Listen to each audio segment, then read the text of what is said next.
Hello everyone, welcome back to another episode of Invest Power series today. I'm very happy to reinitiate this my YouTube channels again, given the fact that it has been a very crazy 12 to 24 months and I wasn't able to actually produce much of a video content.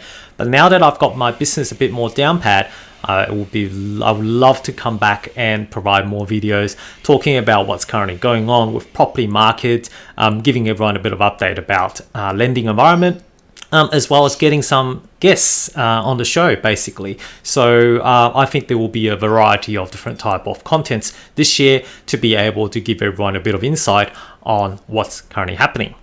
And the biggest topic in town right now from investors is, have I missed the 2021 boom basically? So which is what I thought that would be the perfect topic for me to kick back the video channel again this time, by discussing a few things about this property boom, what we've seen, and for investors, basically address a bit of concerns with the investors about have we actually missed the boat this time. So the first thing to remember is that the property market isn't just one big market. Okay, there's many multiple markets, and we're talking about like just on a very holistic level, Sydney, Melbourne, Brisbane, these capital city markets. And then within those capital city markets, you've got different segments again, right? So, for example, in Sydney, you can further classify into like the northern region, the western region, the southwest, the northwest, the east, for example.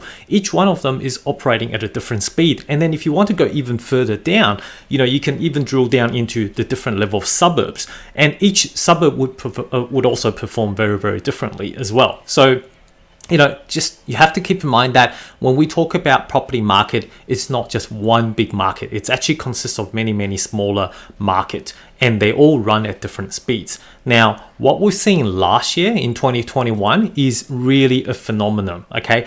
All the markets were running at like 20% growth for the last year or something.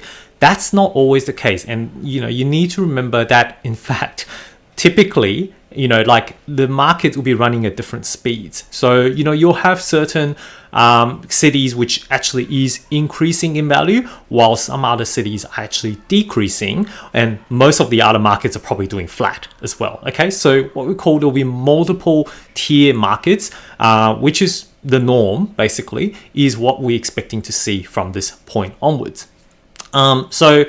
And basically, so last year was, like I said, a phenomenon, okay? And that's why it's like once in a lifetime boom. Now, based on the data and based on the information that's been released by CoreLogic, in March, we can already see there is a slowdown.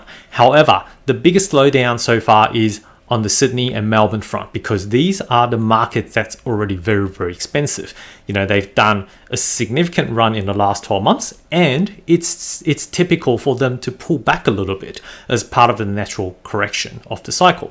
So, we're seeing probably about 0.3% type of drop in March for Sydney and Melbourne market, broadly speaking. Again, it's not one market. And at the same time, we are seeing Brisbane, Adelaide, Perth, these are still running fairly strong at the moment. I think for March, Brisbane was running about 2%, Adelaide's about close to 2%, Perth, while the CoreLogic data probably doesn't reflect the actual reality on the ground, I would say it's also fairly similar in terms of those figures. So have you missed the boom? I would say yes and no, depending on where you're buying at the moment. If you are looking to get into Sydney and Melbourne market, chances are, yes, you probably have missed the boom already. However, if you're looking at other markets like, the interstate markets, the Brisbane markets, the Perth market, for example, there still presents great opportunities at the moment to buy. I'm seeing a lot of deals at the moment, in particular for Perth markets right now. Some of the numbers I'm seeing, maybe around the $400,000, and it will rent around the mid to high fours, essentially. So, that's an amazing return. And if I could quote, this is the type of market when I was purchasing back in 2016 in Brisbane around Logan. These are type of the yields that I'm seeing, right? You look at getting something with a 5% plus rental return, except at the moment in Perth, you don't actually need to buy in low social demographic areas. You can afford to go into more of a closer CBD in that instance. So coming back again, it really depends on the market. Have you missed the boom? It really comes down to where you're buying. So I think for those people who have not considered interstate or purchasing or investing interstate, now is a great opportunity to look beyond your backyard to see what else is out there. Australia is a big place, and don't forget this. All the cities will be running at a different speed from this point onwards. So that's why you can't just blindly buy anything right now. You need to be very, very selective and very cautious in terms of the asset that you buy, the location that you buy, because now that we're back into a normal market cycle from this point onwards, after a very, very crazy run, the good asset selection and the city that you choose will underpin the total capital growth that you will get in the long run. The other thing that you also want to remember is that property, especially residential property investing, is a long-term game. I cannot stress this enough. The wealth is actually created when you hold the asset for long-term. And when we say long-term, it's a 10 plus years at a minimum. Okay, so for those people who want to be able to just time in the market in order to get in, so say, like last year, there was a lot of people trying to jump on the bandwagon, right? Because yes, everyone can see that the property market is going crazy. However, that's not when the real wealth is being created. Again, last year is a bit of a phenomenon. Some people might be able to, get in last year and try to get out this year with a profit. Well done. But don't forget, the transaction cost may actually eat into a lot of those profits as well. Every time when you sell, you got to pay stamp duty, you got to pay agent fees, etc., etc. So, all in all, people may not be able to get as much profit as they like to if they want to basically transact in a short period of time for residential properties. But the real wealth lies within the fact that if you hold it for long enough, 10 plus 20 years, that's when the actual wealth would compound and the property values will compound itself. And the compounding, as we know, one of the magics in the world, is what's really going to create wealth for you in the long run. So if you keep a long-term horizon in this scenario, there will be other times that the property would still continue to go up in the next few years. It may not necessarily in the short term because we're seeing a lot of headwinds at the moment, right? So with interest rate rising, with lending potentially starting to get harder, and with the interest rate rising, that also means your borrowing capacity would reduce as well, because don't forget there's a correlation between the assessment rate, which is linked to the actual interest rate as well. So the higher the assessment rate, the lower your borrowing capacity will be. So in that instance, there is a bit of headwinds at the moment we're seeing, especially for Sydney and Melbourne market. That's why, I think most of the experts are saying that there will be a correction in terms of the Sydney and Melbourne property markets, or those who have gone a bit too far, a bit too strong.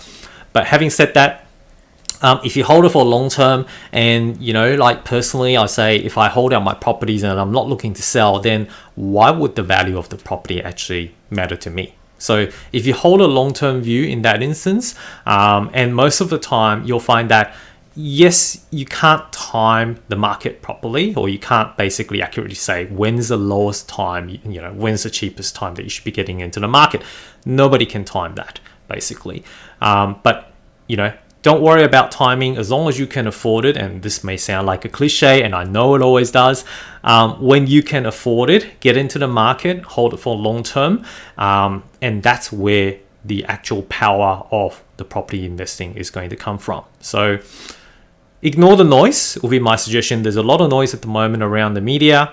Ultimately, I look at it like you're running your own race here. Okay. If you want to create your own wealth, you need to do something that's different to what everyone else is doing, and what the media is talking about. Don't forget, the media is not there to tell you the truth, not necessarily the truth. They're there to sell you the news. Okay, so they only want to feed you what you want to know and what they want you to know. So in that instance, that's why be careful about who you listen to. Run your own race when you can afford to get in, and if you are keen to hold it out for long term, that's how the wealth is going to get created. Okay, so long-term investment view is a very critical concept, and I had to reiterate it here again just because that's essentially what I want to cover today. And hopefully this gives you guys a bit of insight in terms of whether you have missed the boat or not in terms of the boom. And again, until next time, I will see you guys again in another episode of Invest Power series.